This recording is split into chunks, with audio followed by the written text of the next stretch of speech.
Alors bonsoir Madame la sénatrice Annick Pietrus. Vous êtes la sénatrice de la collectivité de Saint-Martin. Aujourd'hui se tenait le bilan d'étape des mesures du SIOM. Quel bilan faites-vous de cette première journée, de cette réunion avec le ministre Philippe Vigier ? Bonsoir et merci de me donner l'opportunité de m'exprimer. Écoutez, c'est un bilan plutôt positif.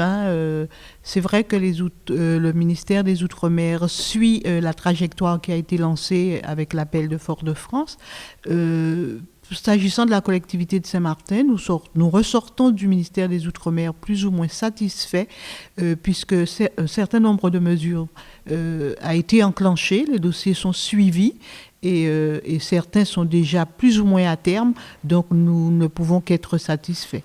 Alors, Saint-Martin avait des mesures spécifiques, la création du casino, la création d'un SDIS. Est-ce que ces mesures font partie des mesures engagées opérationnelles ? Alors, nous avons quand même sélectionné un certain nombre de mesures qui étaient plus prioritaires pour le territoire. En l'occurrence, le casino n'y faisait pas partie. Mais c'est vrai que j'ai personnellement interrogé le ministre ce soir sur la création du SDIS, la date butoir pour le basculement entre le SDIS de la Guadeloupe avec lequel nous sommes conventionnés depuis 2007 et la création du SDIS de Saint-Martin serait janvier 2024. Donc, il y a des mesures effectivement à prendre et nous sommes en attente d'un décret qui lui, est en cours et qui devrait arriver à la date que nous avons convenue. Donc, les choses sont en bonne voie et nous sommes plus ou moins satisfaits de ça. Le ministre Philippe Vigier a évoqué le volet coopération internationale avec Sint Maarten. Alors, qu'en est-il de ce dossier ?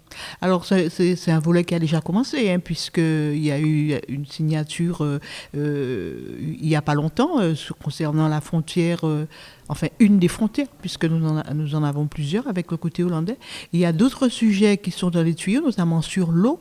Il y avait un frein qui était de savoir est-ce que même pas de savoir, un frein qui consistait à dire que la qualité de l'eau à Saint-Barthélemy, au côté hollandais, devait être vérifiée par les services de l'ARS. C'est chose faite.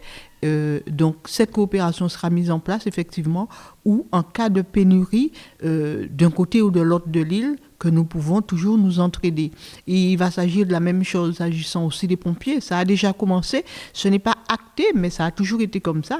Lorsqu'un des côtés du territoire rencontre de très grosses difficultés et a besoin d'une montée en puissance en termes de personnel sur un incendie, par exemple, systématiquement, le côté français est déclenché et pas au côté hollandais et vice-versa. Donc, effectivement, il y a un certain nombre de mesures qui seront mises en place. Il n'y a pas de frein au niveau du ministère et donc nous sommes en attente de toutes ces choses-là, d'un fameux Q4, par exemple, et je pense qu'il y a un moment que Saint-Martin était en attente de ça et ça ne ce sera fait puisque c'est intelligent de le faire. Vous savez, par exemple, on l'a vu lors de la crise Covid, les virus ne s'arrêtent pas à la frontière. Donc, à un certain moment, il faut que nous puissions coopérer avec nos voisins les plus proches pour que nous puissions nous entendre et si vous voulez, cohabiter de manière certes pacifique, mais intelligente aussi. Et pour que nous puissions aussi, nous entraider quand le besoin se fait sentir. D'accord. Quels sont les prochains dossiers que vous allez aborder lors de la seconde étape, second bilan étape ? Est-ce qu'il y a des dossiers auxquels une attention, vous avez indiqué au ministre que vous allez porter attention dessus ? Oui, par exemple, nous avons le pass d'eau. Nous avons cette petite crainte chez nous de devenir comme Mayotte. Nous avons effectivement des difficultés sur l'eau. Vous savez qu'à Saint-Martin, c'est un territoire où nous dessalons l'eau de mer pour pouvoir l'utiliser. Ça veut dire que nous n'avons pas de rivières, nous n'avons pas de véritables ressources en eau et nous avons comme pas mal de territoires, beaucoup de soucis au niveau de nos canalisations et tout ça.